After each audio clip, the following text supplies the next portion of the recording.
You know, it seems like seems like a month ago now, but just last Wednesday we were practicing. Thursday we elected not to practice. We had a team meeting to talk about potential logistics. Nothing at this point had been decided about the NCAA tournament, but we felt that's where we were heading. Friday we met with the team to talk about now our season was over. It was very abrupt.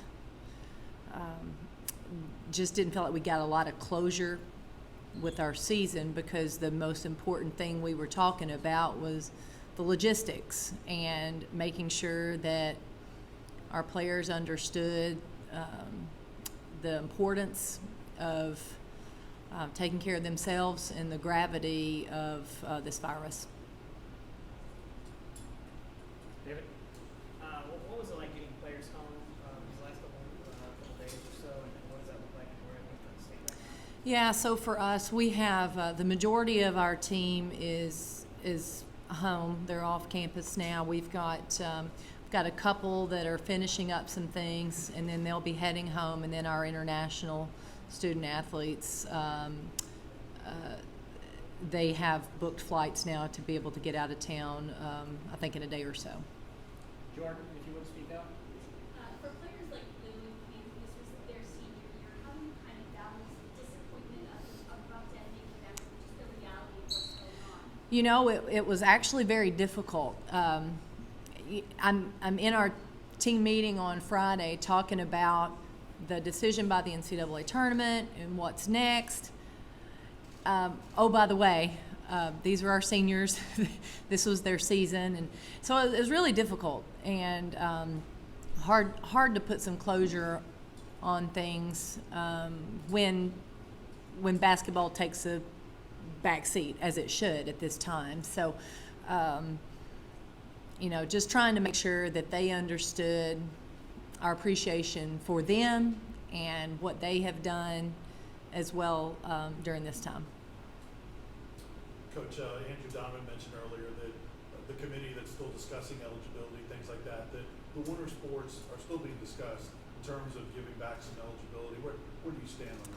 You know, I would have to see what it looks like. In my head, I can't wrap my head around what that would look like at this point. And I know there are talks going on about that, and you know, I just want to see what that looks like in terms of scholarships and numbers and who does that impact. And I think we've got a lot of questions to be answered before I'd be comfortable commenting on it. Brandon? That's always been a case, but now WNBA kind of progressing to where it is. Have you had a discussion with Renaya? Is she for sure coming back? Do you know? I mean, is that even something to talk about at this point? Well, I think due to the abruptness of our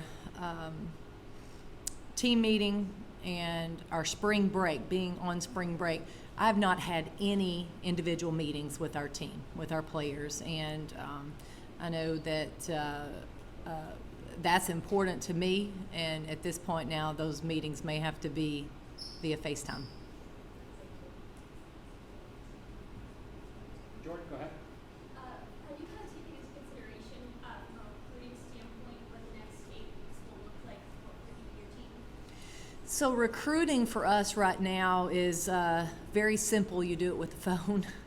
There's no in-person, there's no on-campus, off-campus evaluations, and rightly so.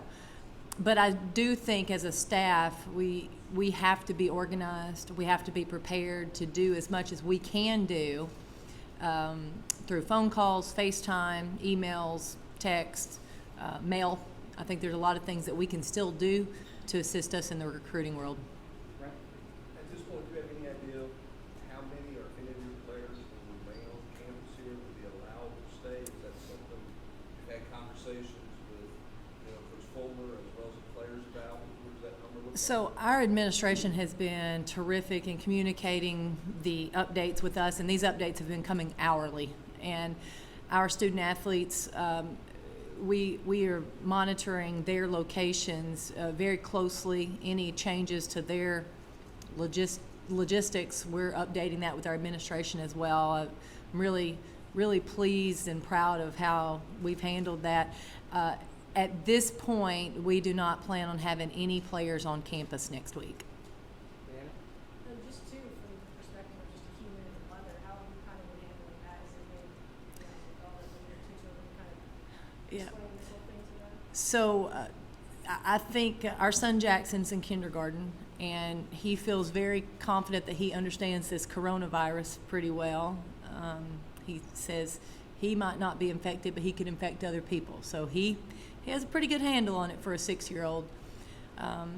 With him being on spring break and their school being closed, I am going to have to go to Creative Mom. We tie-dyed T-shirts yesterday. So we're going to be doing a lot of in-the-house activities for the next few weeks. Do we have anything else for Coach? Coach, thank you very much. Thank you, guys.